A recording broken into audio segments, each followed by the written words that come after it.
कहता है राहुल जी बीजेपी में गुलामी चलती है, जो ऊपर कहा जाता है वो बिना सोचे समझे करना पड़ता है, हमारी कोई सुनता नहीं। सवाल था जीएसटी जो आपने लगाया उसमें किसानों का क्या हिस्सा होगा। मोदी जी को सवाल अच्छा नहीं लगा, पटोले जी आउट हो गए। तो उनकी विचारधारा राजाओं की विचारधारा है। अंबेडकर जी की कर्मभूमि में आकर आज मुझे बहुत खुशी हो रही है। कांग्रेस का फाउंडेशन डे है और आज हम नागपुर में आपसे बात करने, आपसे मिलने आए हैं। देश में विचारधारा की लड़ाई चल रही है। लोगों को लगता है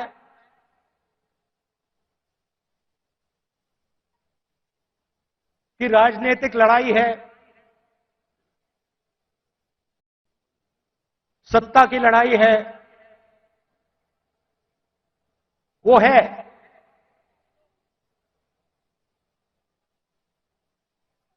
मगर इस लड़ाई की नींव जो है वो विचारधारा की है और दो विचारधाराओं की लड़ाई हो रही है। बहुत सारी पार्टियां हैं,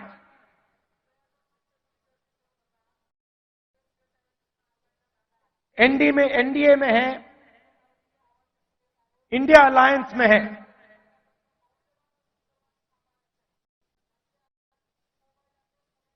मगर लड़ाई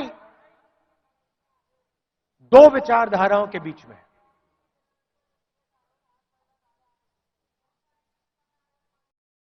कुछ दिन पहले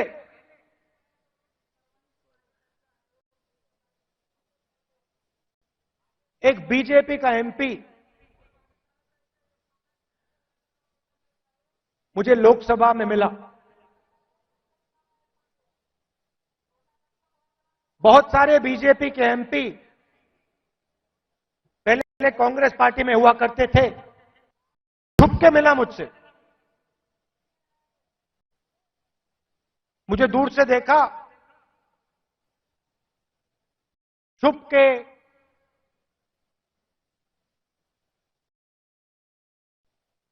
डर से कहता है राहुल जी आपसे बात करनी है।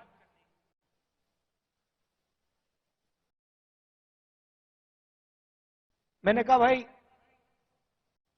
क्या बात करनी है,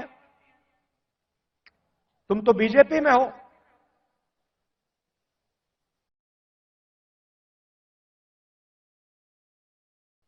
और फिर उसके चेहरे पे थोड़ी सी टेंशन दिख रही थी। तो मैंने पूछा सब कुछ ठीक है क्या। मैंने सोचा शायद घर में कोई बीमार हो, कोई दुर्घटना हो गई हो। मैंने पूछा सब कुछ ठीक है। कहता है नहीं।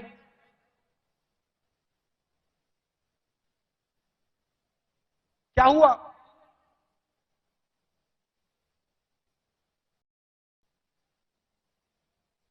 राहुल जी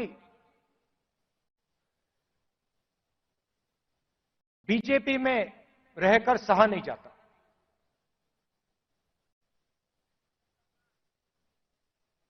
मैं हूं बीजेपी में,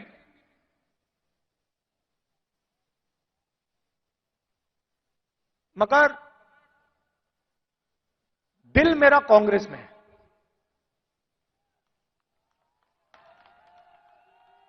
तो मैंने कहा भाई दिल तेरा कांग्रेस में, शरीर आपका बीजेपी में।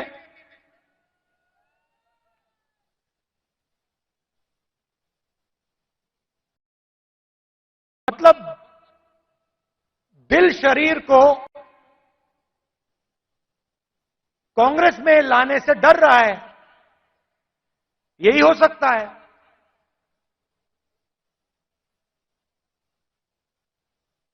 मैंने कहा मन क्यों नहीं बनता वहां? आप एमपी हो,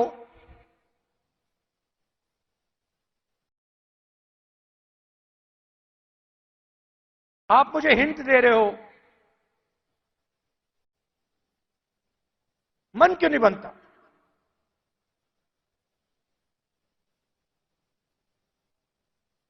कहता है राहुल जी, बीजेपी में गुलामी चलती है। जो ऊपर कहा जाता है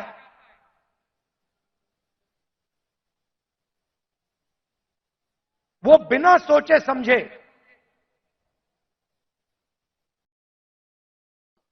करना पड़ता है। हमारी कोई सुनता नहीं। ऊपर से ऑर्डर आता है, मतलब जैसे पहले राजा ऑर्डर देते थे,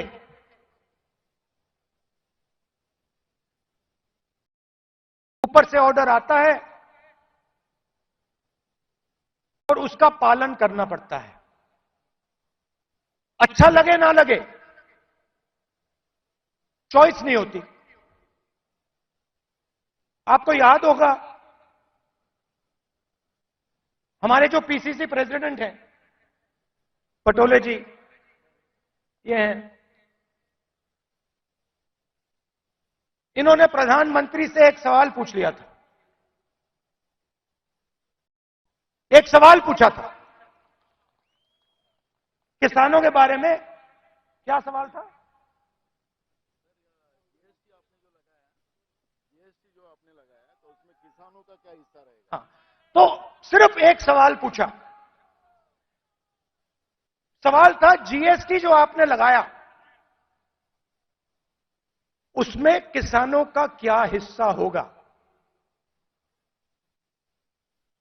मोदी जी को सवाल अच्छा नहीं लगा, पटोले जी आउट हो गए।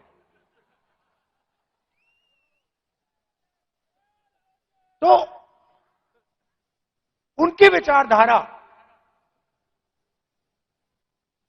राजाओं की विचारधारा है,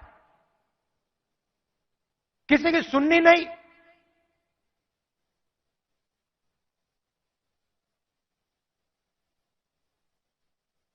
ऑर्डर ऊपर से आएगा,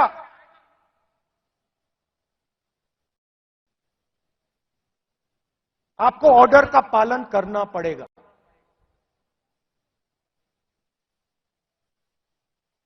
कांग्रेस पार्टी में आवाज नीचे से आती है। हमारा छोटा सा छोटा कार्यकर्ता हमारे किसी भी नेता को टोक सकता है। सही है ना? हमारे कार्यकर्ता मेरे सामने आते हैं और मुझे कहते हैं राहुल जी, ये जो आपने किया मुझे अच्छा नहीं लगा। और फिर मैं उनको समझाता हूं कि देखिए मैंने ये इस कारण किया, और मैं उनकी सुनता हूं। उनकी जो आवाज है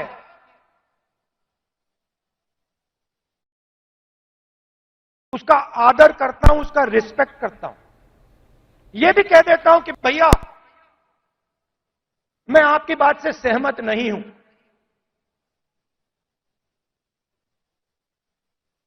मगर उसकी आवाज सुनता हूं।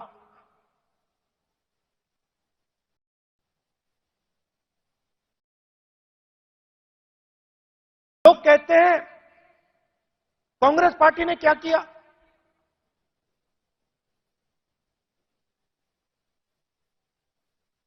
आजादी से पहले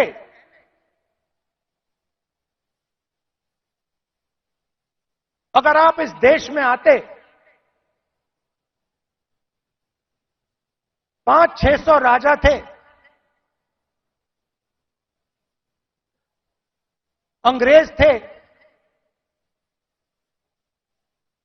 राजाओं का गन सलूट होता था,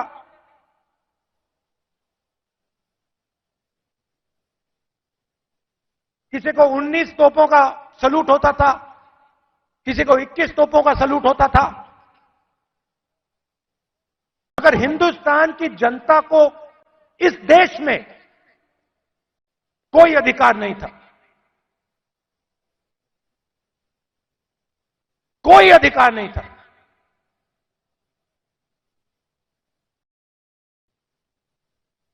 गरीब व्यक्ति की जमीन अगर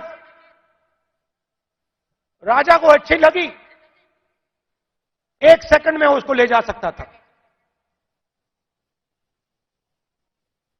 ये सारे के सारे अधिकार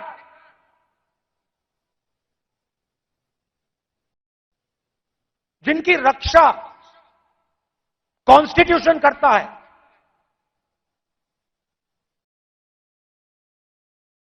जो अंबेडकर जी ने, गांधी जी ने, नेहरू जी ने खून पसीना देके बनाया, ये कांग्रेस पार्टी ने दिया है। और आरएसएस के लोग, बीजेपी के लोग इसके खिलाफ थे। आज झंडे के सामने खड़े हो जाते हैं, सलूट मारते हैं। सालों के लिए इन्होंने तिरंगे को सलूट नहीं मारा था। तो सारे के सारे अधिकार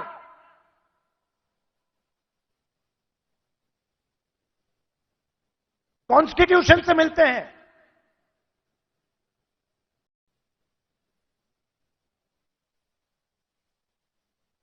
और राजा जो भी करना चाहता था करता था, उसके लिए कोई कानून नहीं थे।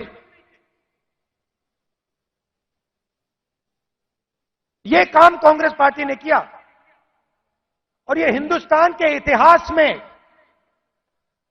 हजारों साल के इतिहास में पहली बार किया गया है। पहली बार एक हिंदुस्तानी को एक वोट दिया गया, चाहे वो दलित हो, आदिवासी हो, महिला हो, जनरल कास्ट का हो, तमिल हो, बंगाली हो, उत्तर प्रदेश का हो।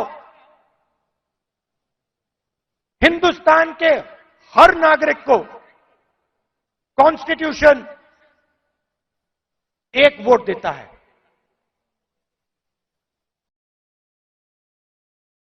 यह कांग्रेस पार्टी ने किया। गांधी जी जेल गए, नेहरू जी जेल गए, अंबेडकर जी ने सालों संघर्ष किया।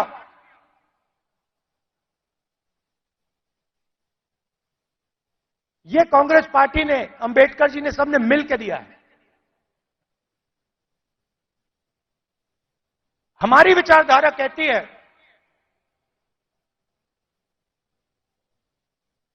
कि देश की लगाम हिंदुस्तान की जनता के हाथ में होनी चाहिए और देश को, जैसे पहले राजा चलाते थे,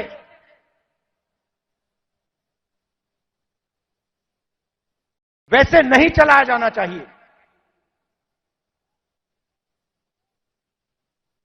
हम जनशक्ति की बात करते हैं, लोक शक्ति की बात करते हैं। आप हमारे सारे के सारे कानून देखिए। आजादी की लड़ाई देश की जनता ने लड़ी थी, राजा महाराजाओं ने नहीं लड़ी थी। उनकी पार्टनरशिप थी अंग्रेजों के साथ। लोग भूल जाते हैं लोग सोचते हैं कि आजादी की लड़ाई सिर्फ अंग्रेजों के खिलाफ थी। नहीं, अंग्रेजों की लड़ाई अंग्रेजों के खिलाफ थी और राजा महाराजाओं के भी खिलाफ थी। यह सच्चाई है। पार्टनरशिप थी। राजाओं महाराजाओं की, अंग्रेजों की पार्टनरशिप थी। उसके खिलाफ कांग्रेस पार्टी लड़ी थी। किसके लिए लड़ी थी? गरीब जनता के लिए लड़ी थी। अगर आप यहां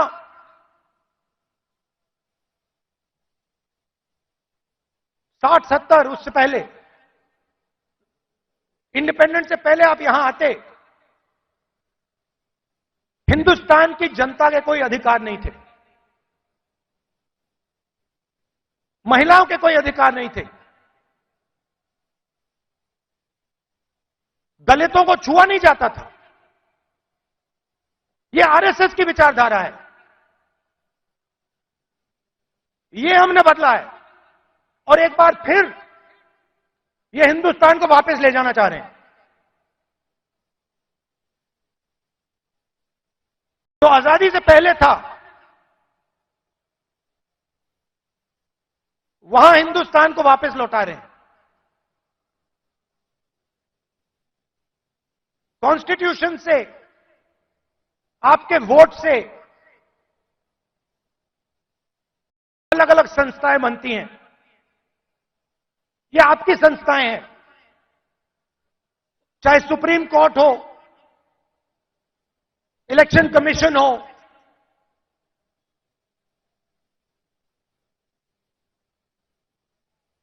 ये आपकी संस्थाएं हैं। सारे के सारे इंस्टीट्यूशंस पर ये कब्जा कर रहे हैं। आप हिंदुस्तान की सारी यूनिवर्सिटी देख लीजिए, सारे के सारे वाइस चांसलर आज एक संगठन के हैं। उनको आता होता कुछ है नहीं, कुछ नहीं आता उनको। हिंदुस्तान के वाइस चांसलर आज मेरिट पे नहीं बनते हैं। हिंदुस्तान के वाइस चांसलर आज अगर एक संगठन में हैं, तब बन सकते हैं। तो सारे के सारे जो इंस्टीट्यूशंस हैं, जिससे आपकी आवाज की रक्षा होती है, जिससे आप देश को चलाते हो,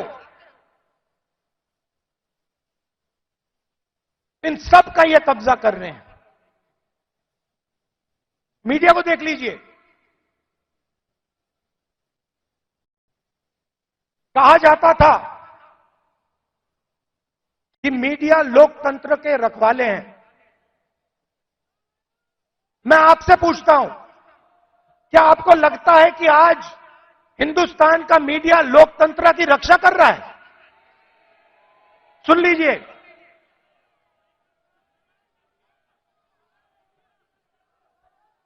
आप इनसे पूछिए, ये आपको बताएंगे कि हमारे दिल में जो है हम नहीं बोल सकते। इनके दिल में क्या है? इनके दिल में वो है जो हिंदुस्तान की जनता के दिल में है, वो नहीं बोल सकते।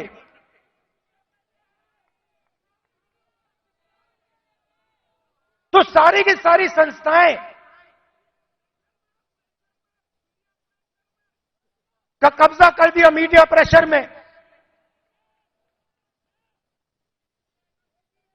सीबीआई का प्रेशर है, ये देखो ईडी का प्रेशर है।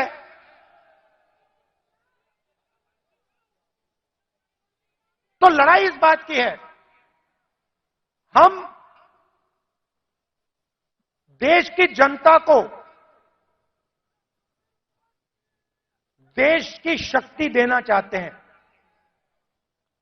देश की जनता को देश की शक्ति हम पकड़ाना चाहते हैं। लोग कहते हैं कि कांग्रेस पार्टी ने सफेद क्रांति की। हमने सफेद क्रांति में मदद की,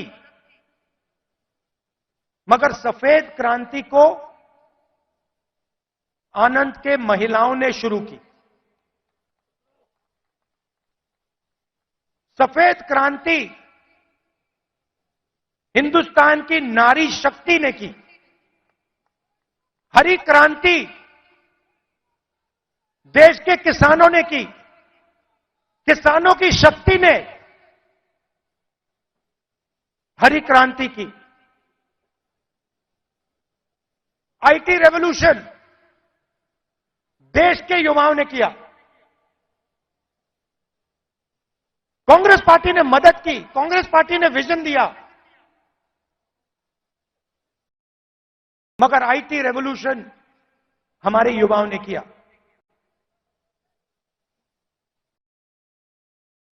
अब मैं आपसे पूछना चाहता हूं कि पिछले 10 साल में नरेंद्र मोदी जी ने कितने लोगों को रोजगार दिया है?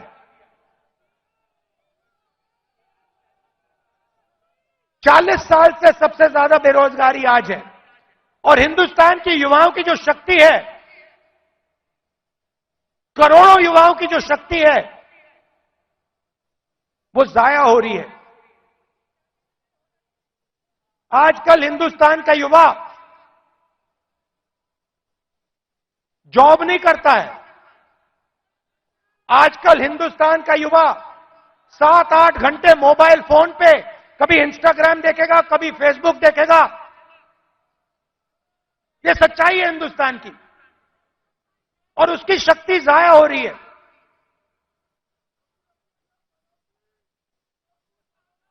एक तरफ किसानों पर आक्रमण, युवाओं पर आक्रमण, और दूसरी तरफ हिंदुस्तान के 2-3 अरबपतियों को देश का पूरा धन दिया जा रहा है। यह सच्चाई है। भाइयों और बहनों, सुनिए, कुछ दिन पहले मेरे पास कुछ युवा आए, मुझे कहते हैं, राहुल जी, अग्निवीर योजना से पहले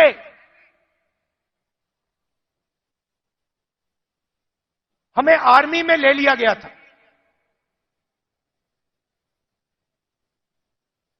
1,50,000 युवाओं को हिंदुस्तान की सेना ने और एयरफोर्स ने एक्सेप्ट कर लिया था। उन्होंने फिजिकल टेस्ट पास कर दिया और एक्सेप्टेंस उनको मिल गई। 1,50,000 युवा।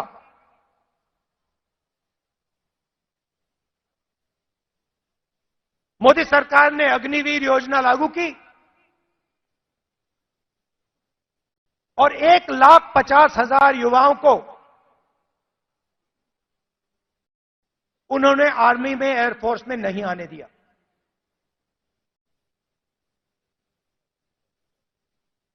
देश प्रेम की भावना थी। रो रहे थे, मेरे सामने रो रहे थे।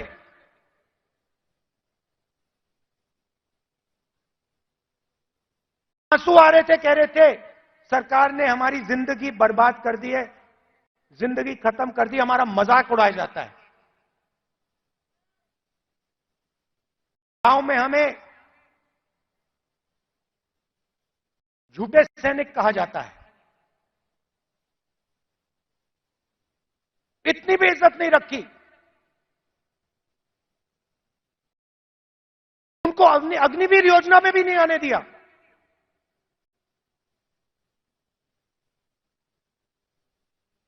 बाहर उठा के फेंक दिया। फिर कहते हैं हम देशभक्त हैं।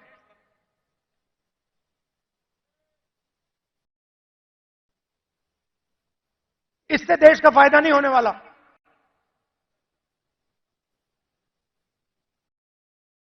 और पूरा का पूरा फायदा, देश का धन चुने हुए लोगों के हाथ में जाता है। मैंने पार्लियामेंट में सवाल पूछा, बीजेपी के लोगों से पूछा, हिंदुस्तान को 90 लोग चलाते हैं, देश के अफसर हैं, पूरे बजट को बांटते हैं। मैंने पार्लियामेंट में पूछा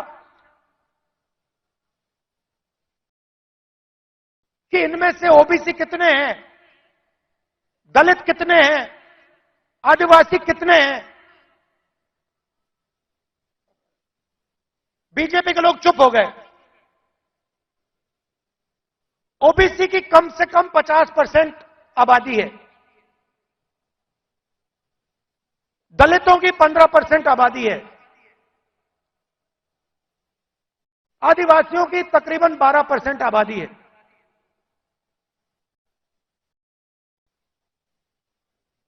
नब्बे अफसर में से 3 ओबीसी हैं।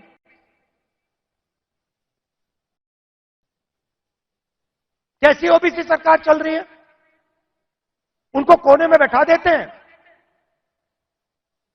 छोटे छोटे डिपार्टमेंट पकड़ा देते हैं,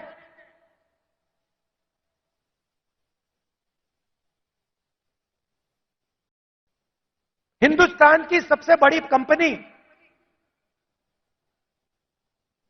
100-200 सबसे बड़ी कंपनी की लिस्ट निकालो, मुझे दिखा दो इनमें कौन सा ओबीसी है, कौन सा दलित है, कौन सा आदिवासी है।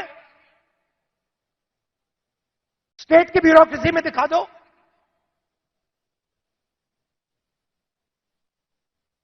आबादी आपकी 50%, दलितों की 15%, आदिवासियों की 12%।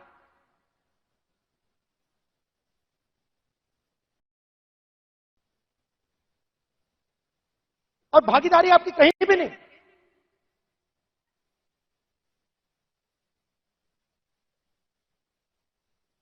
टॉप कंपनीज का नाम निकालो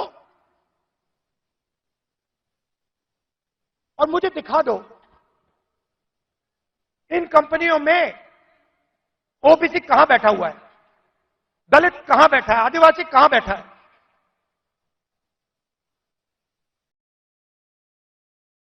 और ये सिर्फ मैं आईएएस की बात नहीं कर रहा हूं,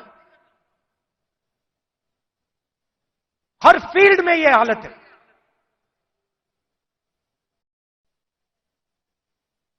तो मैंने सवाल पूछा, मैंने कहा देखिए जाति जनगणना होनी चाहिए, देश को पता लगना चाहिए कि इस देश में ओबीसी कितने हैं। उसके बाद नरेंद्र मोदी जी के भाषण बदल जाते हैं। पहले अपने आप को ओबीसी कहते थे, मेरे भाषण के बाद कहते हैं हिंदुस्तान में तो सिर्फ एक जात है, वो भी गरीब। अगर हिंदुस्तान में सिर्फ एक जात तो आप ओबीसी कैसे बन गए?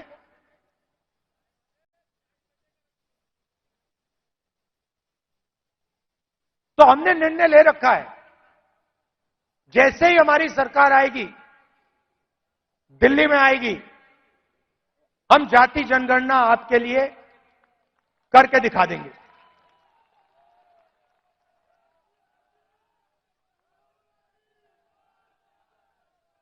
और देखिए, जो मैंने शुरुआत में कहा, यह विचारधारा की लड़ाई है। करोड़ों लोगों को बीजेपी की सरकार ने गरीबी में फिर से धकेल दिया है। जो काम हमने भोजन के अधिकार से, मनरेगा की मदद से किया, वो सब खत्म कर दिया इन लोगों ने। और हमें दो हिंदुस्तान नहीं चाहिए। एक हिंदुस्तान अरबपतियों का, मीडिया वालों का, सेलफोन वालों का,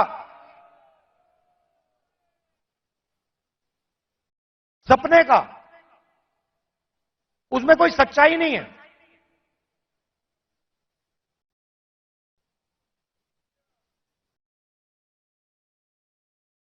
हिंदुस्तान के युवा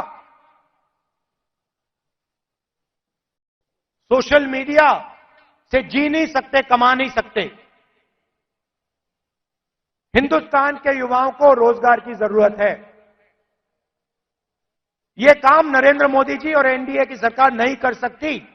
यह काम सिर्फ इंडिया अलायंस कर सकता है, क्योंकि इस काम को करने के लिए हिंदुस्तान की जनता की आवाज को सुनना होगा, नफरत मिटानी होगी और इस देश को एक कर जोड़कर आगे जाना पड़ेगा। कन्याकुमारी से कश्मीर हम चले, 4000 किलोमीटर चले, नफरत के बाजार में मोहब्बत की दुकान हमने खोली। आप कांग्रेस पार्टी की विचारधारा समझना चाहते हो, इस लाइन से आप समझ जाओगे। सिर्फ एक लाइन की जरूरत है। अगर आपके दिल में हिंदुस्तान के लोगों के लिए मोहब्बत है, अगर आप नफरत के बाजार में मोहब्बत की दुकान खोलना चाहते हो, तो आप कांग्रेसी हो।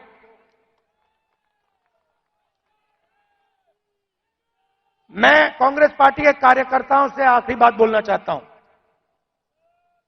देखिए, ये जो पार्टी है, और महाराष्ट्र के कार्यकर्ताओं से खासतौर से बोलना चाहता हूं, क्योंकि आप स्पेशल हो। मैं महाराष्ट्र में चला, मैं जब भारत जोड़ो यात्रा में चल रहा था, जैसे ही मैं महाराष्ट्र के अंदर आया, मैंने सोचा कि देखो, ये कांग्रेस की जमीन है, ये कांग्रेसियों की जमीन है। इस जमीन में लोगों को कांग्रेस की विचारधारा बिना समझाए समझ आ जाती है। और अगर हमारी लड़ाई शुरू हुई तो महाराष्ट्र से हुई थी, इसलिए हम यहां नागपुर में आए हैं आपसे बात करने। तो आप बब्बर शेर हो, आपको किसी से नहीं डरना। आप नहीं डरते हो, आप बब्बर शेर हो, और आपकी विचारधारा की लड़ाई है, आपके दिल की लड़ाई है। और आप और हम मिलकर, आप और हम मिलकर महाराष्ट्र में और पूरे हिंदुस्तान में चुनाव जीतने जा रहे हैं। आप सबका दिल से बहुत बहुत धन्यवाद। नमस्कार, जय हिंद।